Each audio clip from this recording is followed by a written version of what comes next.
Dear Jesus Christ, you are my rock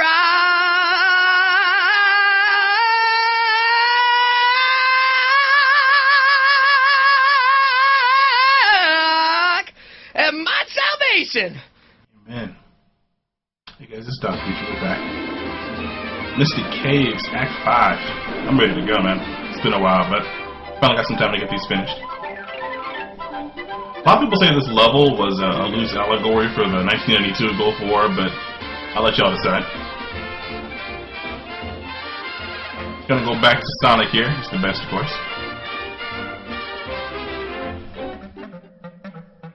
We'll get started.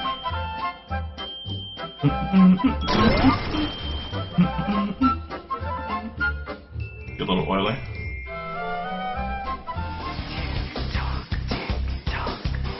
And he's all lubed up and ready to go. Alright.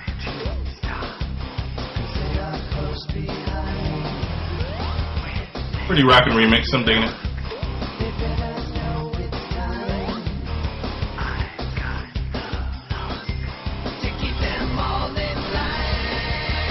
But seriously, when you think about what's going on here, I mean, it's like it's a hedgehog running around an oil refinery to fight robots. It's pretty damn crazy. And you gotta wonder sometimes, where does the crazy start, stop? Like, I know in this game it's, you know, half made by Sega, half made by weird bootleggers, but, these days Sega pretty much is a fanfic company anyway, so it's hard to even... We take you now to Kermit the Frog with another fast-breaking news story. Hi-ho, Kermit T. Frog here for MSNBC. Breaking news out of the offshore refinery known as the Oil Ocean. Legendary item box and all-around freak of nature, Failure Crash, will be killed in the next 5 minutes by the infamous Player One. Let's take a look back on the life of the man known as America's Doormat.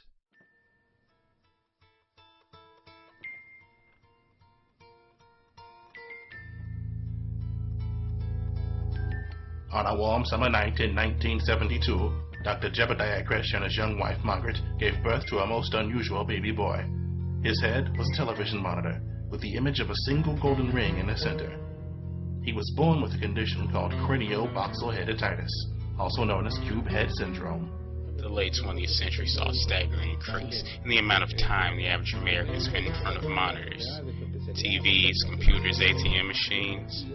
We've become inundated. As a result, there was large amounts of radiation into our bloodstream. One of the side effects are these box-headed babies. The Crashers named their son Failure, heralding a lifetime of misery for the poor boy. Their pure disgust for their child can be summed up in this letter from Jebediah to his mother. Dearest Mother, I can't even look at the little piece of crap anymore. This kid's a crime against nature. What's he gonna be with a head like that? I mean, at this point, his options are circus freak or a teleprompter for a guy who can only read the letter O. I knew I shouldn't have used those cheap-ass Mexican condoms. Man, that kid is ugly! Jebediah Crash, August 10th, 1972. Failure grew up feared by strangers and ruthlessly mocked by his classmates with cruel schoolyard rhymes. Oh, there is a real good one we used to do. Failure boxhead made of glass. Why doesn't someone kill your ass? Got no eyes or mouth or hair? How many people can you scare? 1, 2, 3, 4, 5, 6, 7, 8. Failure's mind-bogglingly depressing adolescence was made slightly more tolerable by Pepper Irish, a self-confessed box chaser and Failure's only girlfriend. It used to be hard for girls like me. This was way before message boards or Craigslist or anything of the sort. But Failure, he had the sharpest little corners. I mean, people don't have any fingerprints on the screen. They were adorable. But yeah, I had to break it off. He was way too clingy. Rejected by the only woman who loved him, Failure dropped out of school and joined the army under false pretenses. As fate would have it, the military was searching for CHS victims to use in its new boxhead brigade. You see, CHS victims have a soft spot in the center of their foreheads or screens, whatever. If the correct amount of pressure is applied to these points, they will explode like an Acme pinata. And inside will be a superpower, super speed, invincibility, all of these things. The army sought to use these men as a last resort in an emergency situation. And inside Falia's head were 10 golden rings, which when absorbed had the ability to protect against physical harm. The mission was grim, but for the first time in his life, Falia met others like him, outcast from society now joined together because of their patriotism and sense of duty. 3 weeks later, while on routine patrol of the oil ocean, Falia's head was chopped off by rogue militants, led by the evil Dr. Robotnik. And like some sort of crazy reverse chicken, CHS victims can survive without their bodies. So there he sits, awaiting his eventual fate at the hands of Player One. Back to you, Kermit. Thanks, Malcolm. Holy crap. In all my years of broadcasting, I've never seen something quite this gruesome before. We go now live to the oil ocean to see the death of Failure Crash.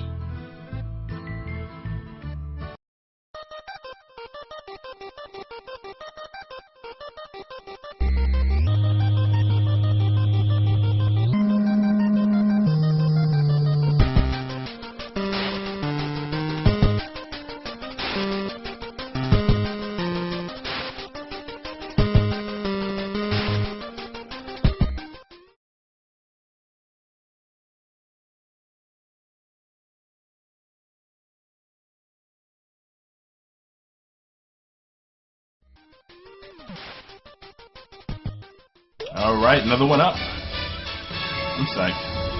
Turn it up. Let's get out of here. Little shortcut down here. Tell you, man, Knack is a pretty crafty character here, so I'm liking him. Yo. You're looking like you think that I don't And all you gotta do is put Sonic 2 and Sonic & Knuckles in the 32X while you're playing the game, put in the code, and you'll be through. Oh my lord, what you gonna say next? Super. Shut this fool down. Haven't seen him in a while, actually. Not too many Robotnik bosses for some reason on this game, but whatever. This one's on Sonic Advance 2 at the end, too. It's a joke or something. Whatever. We're out. And that was Vanilla Flames.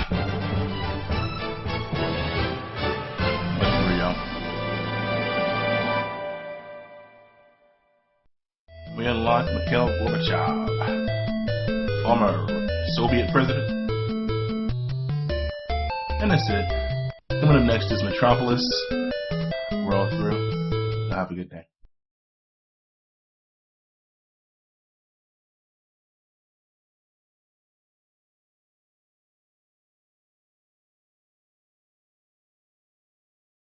Hey, I just noticed. I'm a girl. This is as weird as it gets.